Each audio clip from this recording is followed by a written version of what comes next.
Russian president से request की जाती है कि पाकिस्तानी शहरी जो यहाँ पर इतने फंसे हुए हैं उनको रेस्क्यू कर लिया जाए, बाद में कर लेना आपने जो करना है। हम लोग यहाँ पर परेशान हैं, उनको कोई टेंशन ही नहीं है। हमसे बेहतर तो इंडियंस है, हमें पाकिस्तानी होने का नुकसान हो रहा है यहाँ पर। अच्छा, जैसे देख रहे हैं मेरी बहन को पाकिस्तानी होने के पे गर्व नहीं महसूस हो रहा।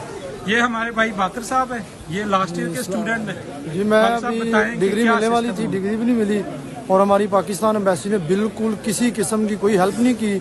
सरासर पाकिस्तान में झूठ बताया जा रहा है। इधर बेखनों की जिंदगी गुजार रहे हैं। 7 घंटे से मैं इधर बैठा हुआ हूँ, ना कुछ खाया, ना कोई घर है, ना कुछ है। वहाँ पे अटैक हो रहा है, ऊपर से बम गिरा रहे हैं वो। प्लीज़ मेरी पाकिस्तान प्राइम मिनिस्टर इमरान खान से रिक्वेस्ट है, हमारी हेल्प की जाए, हमें यहाँ से निकाला जाए।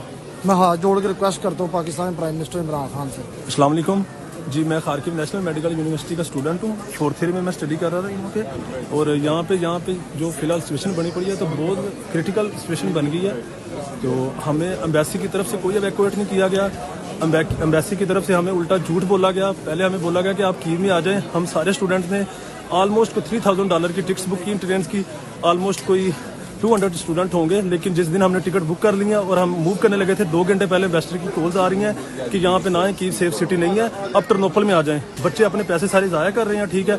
एम्बेसी की तरफ से सारा झूठ बोला जा रहा है। अब इन्वेस्टर वहाँ पे न्यूज़ पे बोल रहा है कि मैंने सारे स्टूडेंट यहाँ पे वहाँ से एवैक्यूएट कर लिए हैं, लेकिन बिल्कुल ये झूठ है। ऐसी कोई बात नहीं है। सारे के सारे ये देखे स्टूडेंट ये दिखाएं कि सारे पाकिस्तान। एक पाकिस्तानी स्टूडेंट देखा, ये भी सारे पाकिस्तानी स्टूडेंट हैं।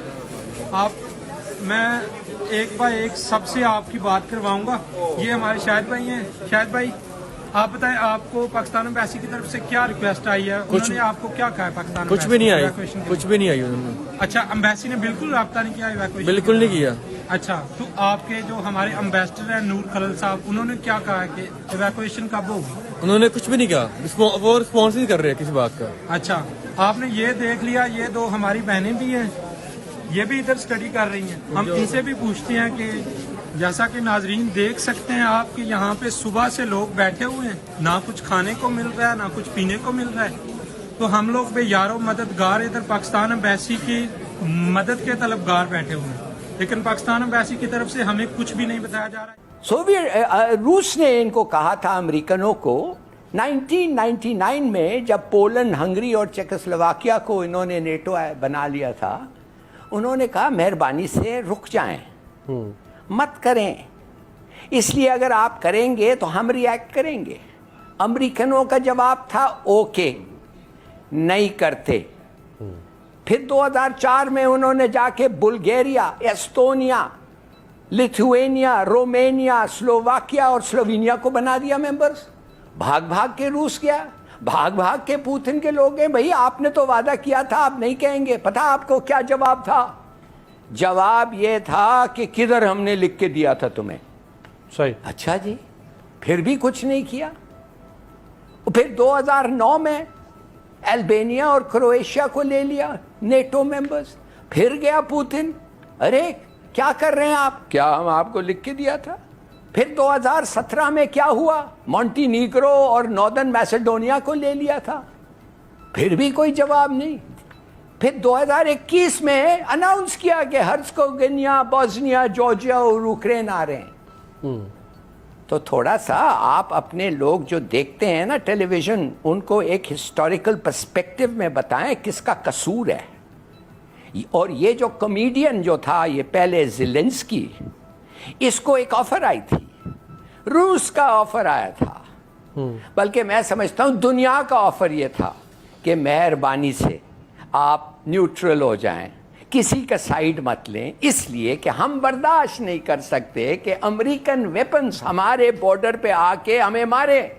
सही। जैसे अमेरिका नहीं बर्दाश्त कर सका क्यूबा में, जंग के लिए तैयार था, जैसे 200 साल के लिए मॉन्ट्रो डॉक्ट्रिन के तहत अमेरिका नहीं बर्दाश्त कर सकता है लैटिन अमेरिका में, वेस्टर्न हेमिस्फीयर में एक सोल्जर 200 साल तक बर्दाश्त नहीं किया किसी और मुल्क का।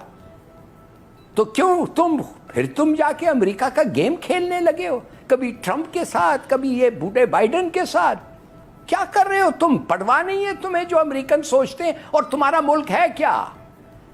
400 साल में, 600 साल में सिर्फ 26 साल ये मुल्क इंडिपेंडेंट रहा है, नहीं तो it is part of Russia, it was always a part of Russia. और आधा तो 60% या 50% तो लोग ईस्टर्न यूक्रेन में रशियंस हैं, उनको तो आप, और दूसरे यूक्रेन है। उधर पार्टीशन अगर हो जाए, अगर वो आधा कहें कि हम अलग होना चाहते हैं, तो इसके माने Russian and American forces eyeball to eyeball खड़े होंगे। सही है यार ये काफी नहीं है जो आपने 17 मुल्कों को ले लिया है। ये जो दिस किस्म की जो आप प्रोजेक्ट कर रहे हैं कि ये सब कसूर है रशिया का, ये एक बड़ा डेंजरस है। इसका लगता है कि पाकिस्तान का मीडिया और पिट्ठू बन गए अमेरिकनों के, हम उनका प्रोजेक्ट कर रहे हैं। क्यों? अब लोग पूछेंगे तुम क्यों प्रोजेक्ट कर रहे हो सिर्फ अमेरिकन पॉइंट ऑफ व्यू। मैं नहीं कह रहा हूं आप डिलिबरेटली कर रहे हैं, मैं सिर्फ आपको पूछ रहा हूं भाई खुदा के लिए बी न्यूट्रल। रशियन प्रेसिडेंट से रिक्वेस्ट की जाती है कि पाकिस्तानी शहरी जो यहाँ पर इतने फंसे हुए हैं उनको रेस्क्यू कर लिया जाए, बाद में कर लेना आपने जो करना है। होता वैसे ये बड़ा मुश्किल है इस तरह की बात करना। नहीं, मेरे ख्याल में देखिए अभी ये जैन मलिक आपके साथ हैं, बेहतर वहां जानते हैं सूरत हाल क्या है जी। लेकिन मुझे ये पता है कि बहुत पहले, तकरीबन आज से 10-12 दिन पहले जी, अमेरिका ने और मगरबी दुनिया के बाकी ममालिक ने अपने सिटीजन्स को कहा था कि वहां से निकल जाएं। उस वक्त फ्लाइट्स भी अवेलेबल थी, उस वक्त हर तरह की सहूलत थी, ट्रैफिक नॉर्मल थे। अब इस स्टेज के ऊपर कोई भी एयरफील्ड, कोई भी एयरपोर्ट यूक्रेन का ऑपरेशनल नहीं है जी। आज सारा जोर है। और वहां पे जैसे भी जैन भी बता रहे हैं, मैंने जो अभी मैं मुख्तलिफ चैनल से मैं सुन रहा था ये इंटरनेशनल मीडिया में जी, वो कहते हैं जी वहां पे हजारों इंसानों का जमे गफीर है, पोलैंड की जो सरहद है वहां पे, और वो नेचुरली उन्होंने अपने इमिग्रेशन के जो तरीकाकार है उसके मुताबिक लोगों को अंदर आने की इजाजत देनी है। इस वजह से वहां पे डिले बहुत है, वक्त बड़ा लग रहा है। तो ये सूरत हाल तो बननी थी जब जंग शुरू हो गई, तो फिर तो ये, और फिर अगर जैसे अभी जैन किसी अपने दोस्त के साथ जाके कहीं और बैठे हैं जी, जी। किसी होटल में, तो एम्बेसी के साथ इनका राब्ता शायद ना हो रहा हो, लेकिन एम्बेसी के लिए भी ये मुश्किल होगा कि वो इंडिविजुअली लोगों को जाके पता करें कि किस होटल में कौन ठहरा हो।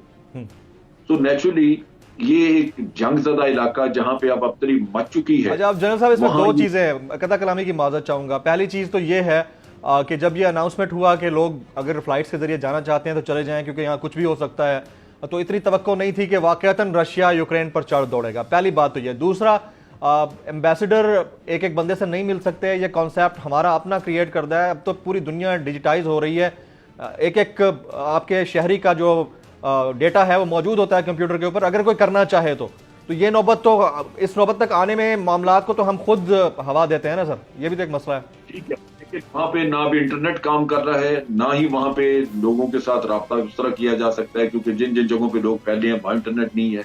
वो सूरत हाल बिल्कुल मुख्तलिफ है। आप देखिए अमेरिका जैसा मुल्क, जब अफगानिस्तान में एक दफा तालिबान का कब्जा हुआ काबुल पे, तो जो काबुल एयरपोर्ट पे जो हालात हुए थे, आज दिन तक दुनिया कानों को हाथ लगाती है।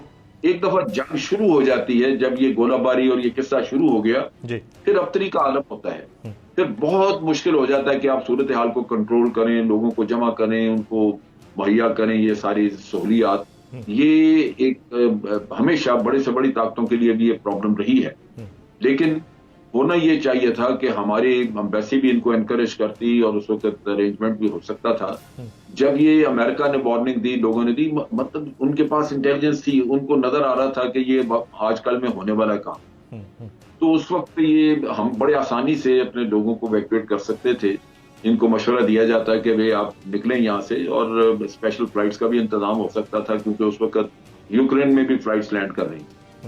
लेकिन अब तो वो नो फ्लाई जोन है, वहां पे जा कोई नहीं रहा। तो पता नहीं पोलैंड में अगर ये लड़के जाके क्रॉस भी कर जाएं तो आगे जाके पता नहीं पोलैंड में क्या हाल होगा, क्योंकि वहां भी आगे होटलों में इधर उधर जहां दुनिया ठहरी हुई है।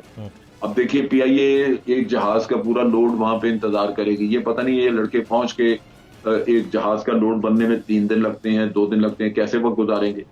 तो अब ये बिल्कुल बच्चे भी मुश्किल में आए बहुत ज्यादा। एम्बेसी का भी कंट्रोल नहीं रहा। हालात इस वक्त ऐसे हो गए हैं कि वहां से हर कोई भागने के चक्कर में है। 20,000 लोग हैं वहां पे भारतीय, और मैं आज उनका सुन रहा था उनकी इंडियन चैनल पे, वो कोई उनके पास जरिया नहीं निकालने का। उनके लोग कहते हैं जी हमारा एम्बेसी से राब्ते भी होते हैं, तो एम्बेसी आगे से उनको प्रॉब्लम है वो हमें करें क्या, कहाँ लेके जाए। तो मुश्किल है वहां पे इस वजह से कि अब सब दुनिया वहां से निकलने के चक्कर में है और रास्ता आपके पास वही है पोलैंड का। तो काश हमने ये उस वक्त होश के नाखून लिए होते जब यूरोपियन कंट्रीज और अमेरिका वेस्टर्न वर्ल्ड जो है वो अपने लोगों को निकाल रहे थे वहां से। तो आज ये हमें ये मसला ना आता, ये आइंदा के लिए भी एक लेसन है। जब सूरत हाल बिगड़ रही हो तो लोगों को खुद भी सोचना चाहिए जाने के लिए और एम्बेसीज को उस वक्त रिएक्ट करना चाहिए, बाद में। Absolutely, very right, very right.